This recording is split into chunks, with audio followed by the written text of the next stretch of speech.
बिस्मिल्लाहिर्रहमानिर्रहीम exercise 21.1 resolve the following into partial fraction. ठीक है, इसको हमें किस में रिजॉल्व करना है? पार्शियल फ्रैक्शन में रिजॉल्व करना है। पहले हम सॉल्यूशन लिखते हैं। ठीक है, और हमारे पास गिवन जो क्वेश्चन है डेट इज 12/s² - 9।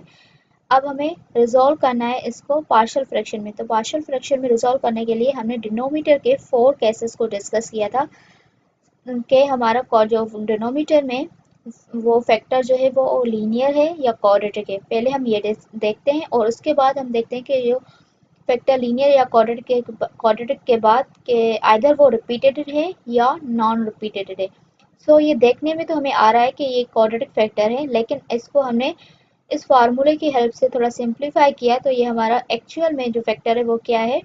लीनियर है। ठीक है, क्वाड्रेटिक नहीं है। हमने देखा कि इसकी with the help of this formula ये फैक्टर किसके बराबर है? x+3 x-3। आफ्टर डेट हमने देखा कि ये जो फैक्टर है वो हमारे लीनियर है और साथ में कौन से हैं? नॉन रिपीटेड है। अगर फैक्टर रिपीटेड नॉन रिपीटेड हो और लीनियर हो तो उसको हम किस तरह से रिजॉल्व करते हैं उसके हमने मेथड्स डिस्कस किए हैं। आप कॉन्सेप्ट वीडियो भी देख सकते हैं। ठीक है, और अदरवाइज हम एग्जाम्पल की हेल्प से भी आपको अंडरस्टैंड करवाते हैं।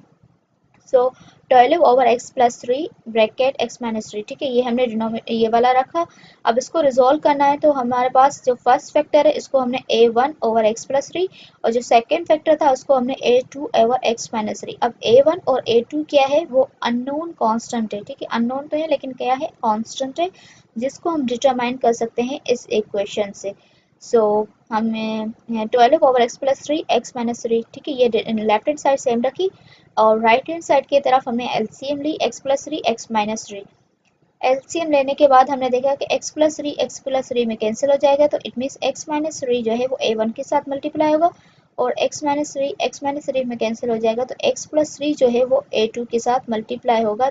ठीक है, उसके बाद हमने देखा कि ये डिनोमीटर इस डिनोमीटर में कैंसिल हो रहा है क्योंकि दोनों लेफ्ट हैंड साइड और राइट हैंड साइड का जो डिनोमीटर है वो सेम है। ठीक है, तो ये आपस में कैंसिल हो जाएगा तो ये हमारी इक्वेशन जो बनेगी डेट इज 12 = a1x-3 + a2x+3। अब यहाँ से हमारे जो है ना जो ये x-3 है। ठीक है, इसमें से हमारे x की वैल्यू क्या आ जाएगी? x = 3 और इस फैक्टर से हमारी जो x की वैल्यू आएगी डेट इज -3। तो पहले हम x = 3 पुट करेंगे इस इक्वेशन के अंदर, उसके बाद हम x = -3 पुट करेंगे तो हमारे पास क्या हो जाएगा? अब अगर हम x = 3 पुट करेंगे तो ये वाला टर्म 0 हो जाएगा, हमें a2 की वैल्यू मिलेगी। अब सेकंड टाइम में हम क्या करेंगे? x = -3 पुट करेंगे यहाँ से, तो ये वाला 0 हो जाएगा और जो है ना a1 की वैल्यू मिल जाएगी। इस तरह से a1 और a2 जो है अननोन कांस्टेंट वो क्या हो जाएंगे? डिटरमाइंड हो जाएंगे। Put x = -3, तो 12 a1 -3 -3 a2 -3 + 3, तो ये हमारा कैंसिल हो गया माइनस और प्लस। ठीक है, तो a1 -6 और ये 0, देन a1 की वैल्यू क्या आई? 12 के साथ -6 डिवाइड हो जाएगा तो -2। ठीक है, क्योंकि इसकी टेबल 12 पे कितने टाइम जाती है? 2 टाइम।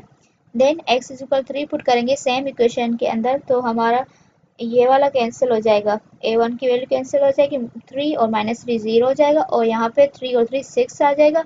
देन 12 को 6 के साथ डिवाइड करेंगे तो a2 की वैल्यू क्या आ जाएगी? 2। ठीक है, a1 की -2 और a2 की +2।